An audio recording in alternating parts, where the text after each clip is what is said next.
नमस्कार दोस्तों। कहानियों की श्रृंखला में आज सुनेंगे मालती जोशी जी की कहानी छोटी बेटी का भाग्य।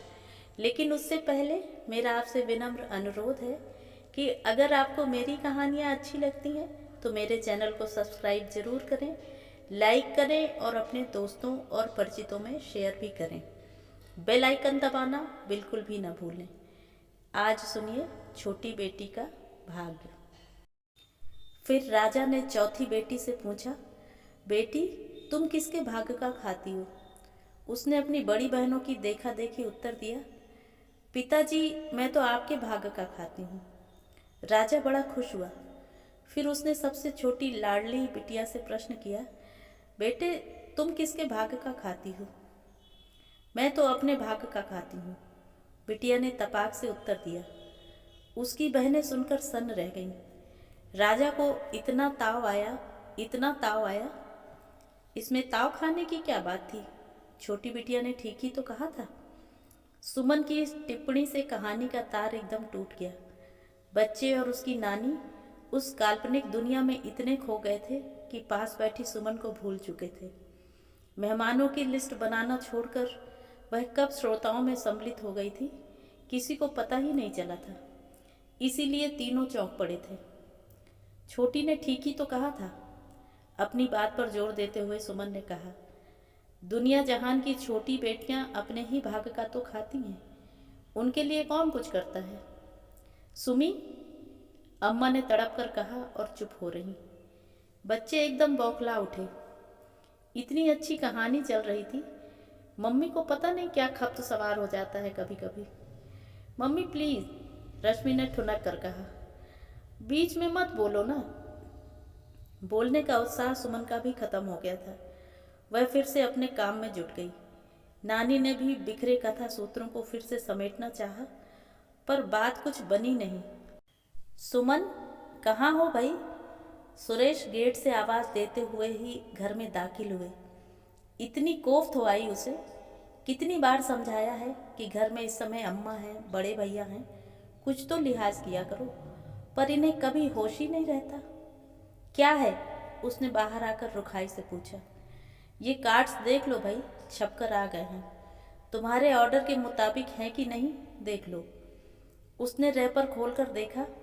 चिकनी गुलाबी सतह पर मखमली अक्षर व सुनहरी बेल बूटे। उसके बनाए मसौदे के नीचे उसके, सुरेश के, रश्मि, राघव के नाम, मकान का बड़ा सा नाम आकांक्षा कलात्मक रूप से लिखा हुआ है। अच्छे हैं, उसने पुलकित स्वर में कहा। अरे अच्छे क्या, बहुत अच्छे कहो। बड़े भैया ने कहा, गृह प्रवेश के लिए इतना कौन करता है? अरे शादी पर भी लोग इतने महंगे कार्ड नहीं छपवाते। इसीलिए तो मैंने छपवाए हैं, सुमन ने कहा। उसका स्वर एकदम बदला हुआ था। मेरी शादी पर तो ऐसे कार्ड छपे थे कि याद करके आज भी रोना आता है। उनसे अच्छे कार्ड तो लोग 13 ही पर छपवा लेते हैं। बड़े भैया का चेहरा एकदम काला पड़ गया और वे सिर झुकाकर धीरे से कमरे से निकल गए। सुमन, सुरेश ने कठोर स्वर में कहा। क्या है? घर बुलाकर इस तरह अपमान किया जाता है कभी? अपमान कहाँ किया है मैंने? मौके से एक बात याद आ गई थी सो कह दी, और वह सच भी तो थी। सच बात इस तरह मुंह पर फेंक मारना जरूरी है? देखिए, सुमन ने कसैले स्वर में कहा, सच बड़ा कड़वा होता है, किसी भी तरह कहो लगता ही है। और वह एकदम पलटकर रसोई में चली गई। सुरेश उसे देखते ही रह गए। इतने वर्ष बीत गए हैं पर इसका आक्रोश अब भी उतना ही ताजा है। जब भी सुमन के इस आवेग को वे देखते हैं, उन्हें अपना सारा किया कराया मिट्टी में लगने लगता है। कैसी सर्वग्रासी स्मरण शक्ति है इसकी, ये कुछ भूल क्यों नहीं पाती? रसोई में बैठी सुमन भी यही सोच रही थी। वह कुछ भी भूल क्यों नहीं पाती?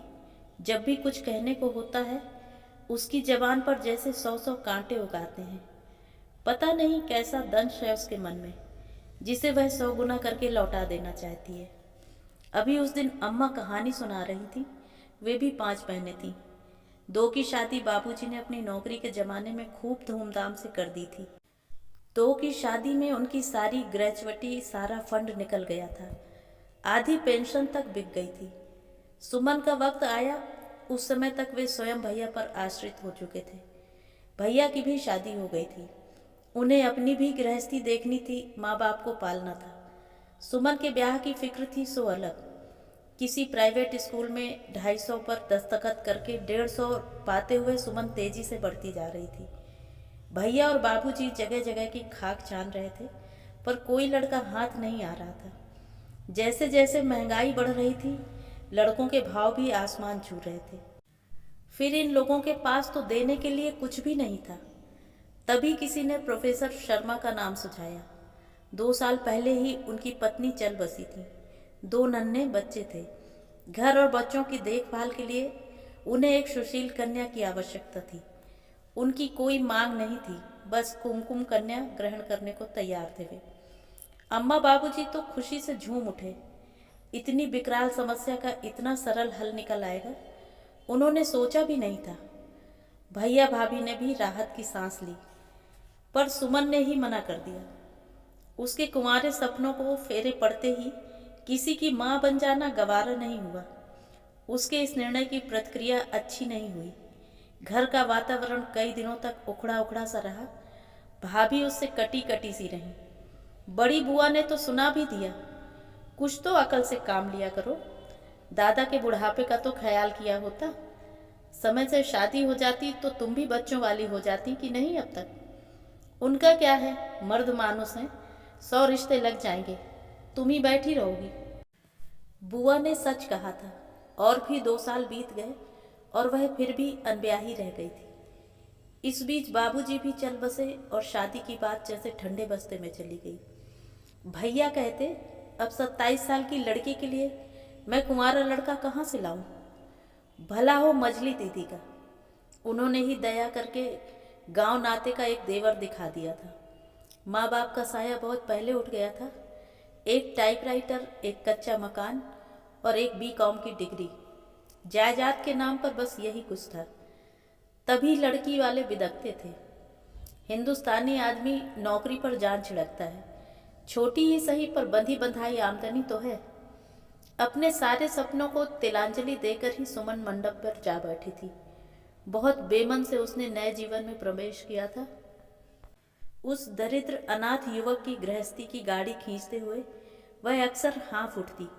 धुआंती रसोई में खाना बनाते समय, फटे कपड़ों को रफू करते हुए या जले हुए बर्तनों को रगड़ते हुए उसे अक्सर प्रोफेसर शर्मा की जमी जमाई गृहस्थी, सजा संवरा घर याद आता और वह अपने आप पर खींच उठती। अपने पैरों पर कुल्हाड़ी मारना इसी को तो कहते हैं। रश्मि का जन्म हुआ तो लगा ही नहीं था कि घर में पहला बच्चा आया है। लगा कि एक अनचाहा मेहमान आ गया हो। राघव तो लड़का था, पर उसके आते ही लगा जैसे विपत्ति का पहाड़ टूट पड़ा हो। उन सीलन भरे कमरों में अपने फूल से बच्चों को पालना, उन्हें छोटी छोटी बातों के लिए तरसाना उसे जहर लगता था। फिर भी धीरे धीरे सब कुछ बदलने लगा। जिंदगी का सफ़र आसान होता चला गया। आज तो उसके पास वह सब है जिसकी उसने कभी कामना की थी, पर अब पहले की सी उमंग, उत्साह वह कहाँ से लाए।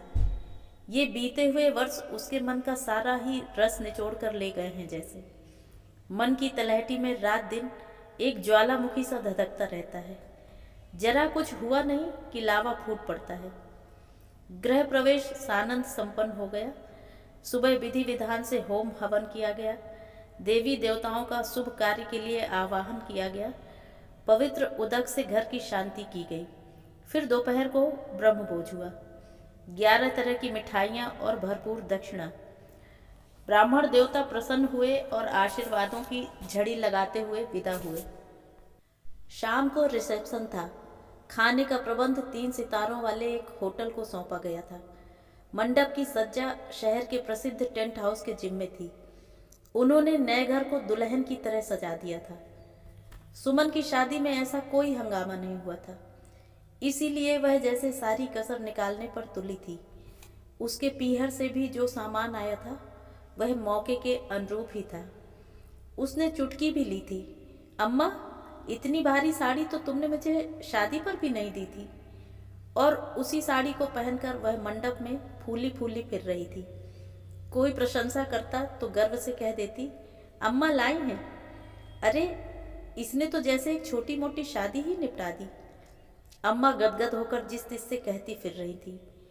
भाई, हमने तो होनहार लड़का देखा और बिटिया ब्याह दी थी। घर वर दोनों देख सकें इतनी सामर्थ्य कहाँ थी, पर इसका ऐसा लक्ष्मी का पांव पड़ा कि आते ही सब दलिद्दर धो डाला। उस शाम जब 10-15 बार अम्मा यह बात दोहरा चुकी थी तो सुमन की सहन शक्ति ने जैसे जवाब दे दिया। वह एकदम फट पड़ी। यह सब एक दिन में नहीं हो गया है अम्मा, पूछो तो पता चलेगा कि मेरा कितना खून जला है। पार्टी यद्यपि उतार पर थी, फिर भी इक्के दुक्के मेहमान इधर उधर बिखरे हुए थे। ऊंची आवाज सुनकर सबके कान खड़े हो गए। अम्मा तो जैसे कटकर रह गई। समझाने के से अंदाज में बोली, अच्छे बुरे दिन सबके आते हैं लली। सुख की घड़ियां फुर्र से उड़ जाती हैं, दुख के दिन नेक रेंग रेंग कर जलते हैं, इसी से भारी लगते हैं। आज तो तू रानी बनी हुई है ना? हाँ, आज मैं रानी हूँ। 12 साल बाद तो घूरे के भी दिन फिरते हैं। मेरे भी दिन बदले हों तो आश्चर्य क्या है। सुमी, ठीक ही तो कह रही हूँ अम्मा। तुम लोगों ने तो अपनी तरफ से मुझे घूरे पर ही फेंक। कहते कहते रुक गई सुमन। पता नहीं कहाँ से सुरेश एकदम सामने आकर खड़े हो गए थे। उनकी आंखों में व्यथा का एक महासागर लहरा रहा था। तुमने मुझे घूरा कहा सुमन? सुमन आंख उठाकर उनकी ओर देख नहीं सकी। सुमन, तुम्हारे चेहरे पर मुस्कान की एक रेखा देखने के लिए मैंने क्या नहीं किया। पागलों की तरह दिन रात खटता रहा, अपना खून पसीना एक करता रहा। तुम्हारे मन के अभावों को भरने के लिए मैंने अपने आदर्शों की भी परवाह नहीं की। फिर भी तुम्हारे लिए मैं घूरा ही बना रहा। आखिर तुम चाहती क्या थी? इच्छाओं की यह कैसी आग है जो बुझना ही नहीं जानती? कहते कहते उनका स्वर कठोर होता चला गया। उनकी आंखों में लहराता महासागर सूख गया और वे भक्क से जल उठी। उस दहकन के सामने मंडप में सजे असंख्य लट्टुओं का प्रकाश मध्यम पड़ गया। तो ये थी कहानी।